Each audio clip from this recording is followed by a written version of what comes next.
Salve Regina, Mater misericordiae, vita dulcedo, estes nostra salve.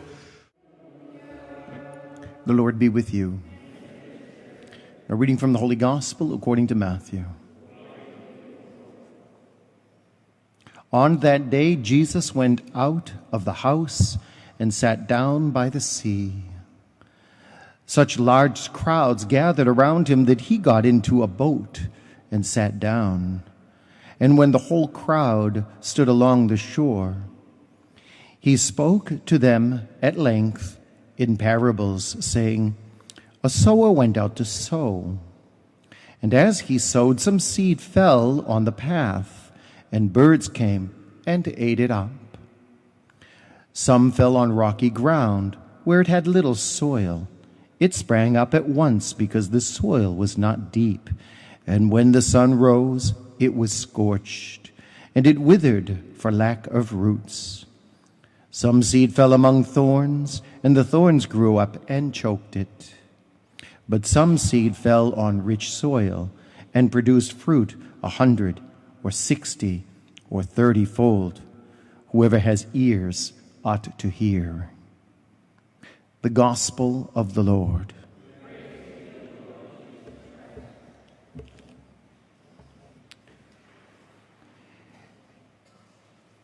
This parable sets up the series of readings that we'll be going through till Friday here in the Gospel.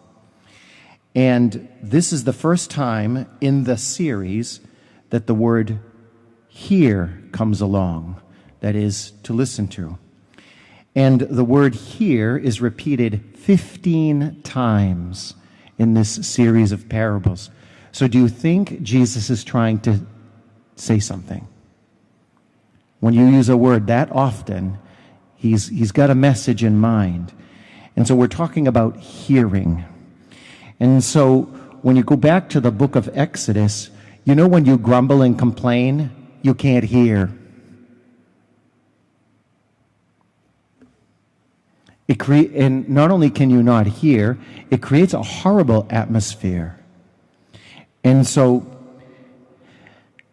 our Heavenly Father puts up with the Israelites as they grumble, and so he sends them quail and manna. And guess what? It doesn't take them too long to have something else to grumble about. Well, we're sick of this.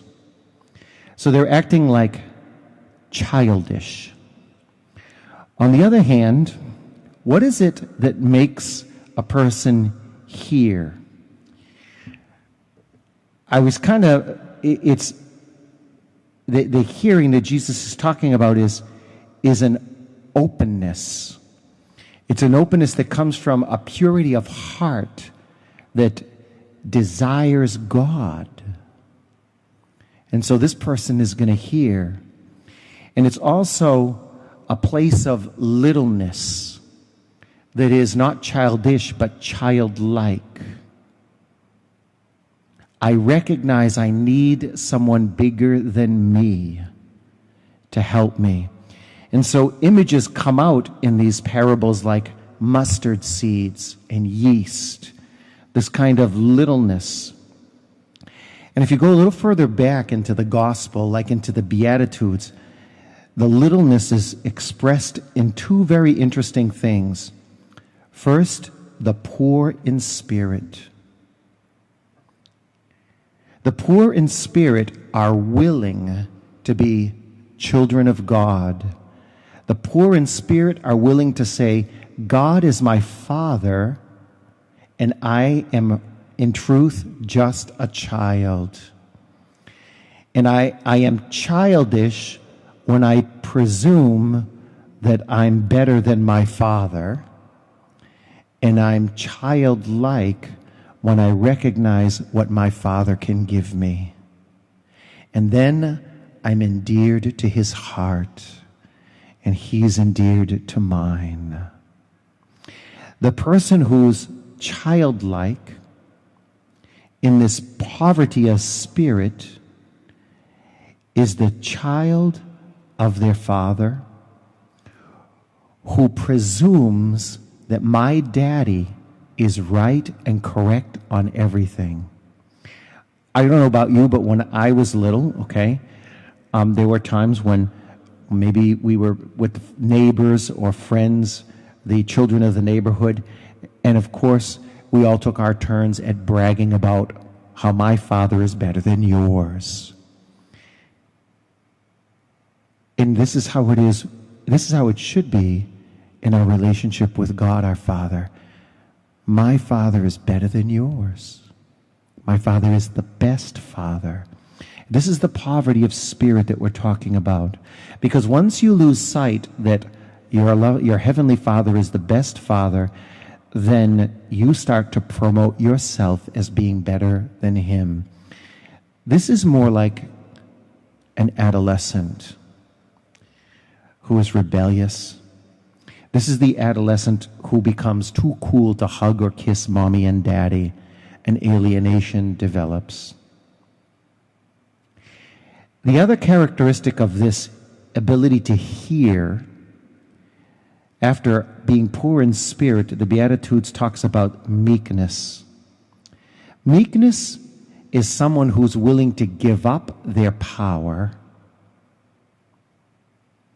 so that they can have possession of God's kingdom. That's what Jesus is talking about in meekness. The meek will inherit the earth, he says. Well, who do you inherit the earth from? Your Heavenly Father. And so you give up your power to be under the power of the Father, and you trust His authority, and you trust His power, and He graciously gives it to you. And that gracious gift of His power is consummated in the fact that you inherit everything that He has. Isn't that fantastic? And so this nurturing of a relationship with the Father in meekness, where I am indifferent to everything. I'm indifferent, I could take or leave everything, except I will do nothing to compromise my relationship with my Heavenly Father. Everything else is negotiable, but never that. And that is the meekness. I reject all power and status of the world to be assured of my status and my place in the eyes of my Heavenly Father as one of His dear sons. This cultivates this hearing that Jesus is talking about. This is what opens the ears and makes the soil open and makes the seed ready to receive all the nutrients so it can blossom from a mustard seed into a huge bush or small tree that grows to anywhere from 9 to 12 feet tall. In all things, we should never feel like we've outgrown our parents, our Heavenly Father. We should feel, rather, instead, that anything that places us in jeopardy of losing our relationship with our Heavenly Father is the most urgent thing we need to attend to. Upsetting our relationship with the Heavenly Father would make us perhaps too mature to receive His embrace, wouldn't it? And so we should cling to Him, and our ears will be open, and our eyes will see.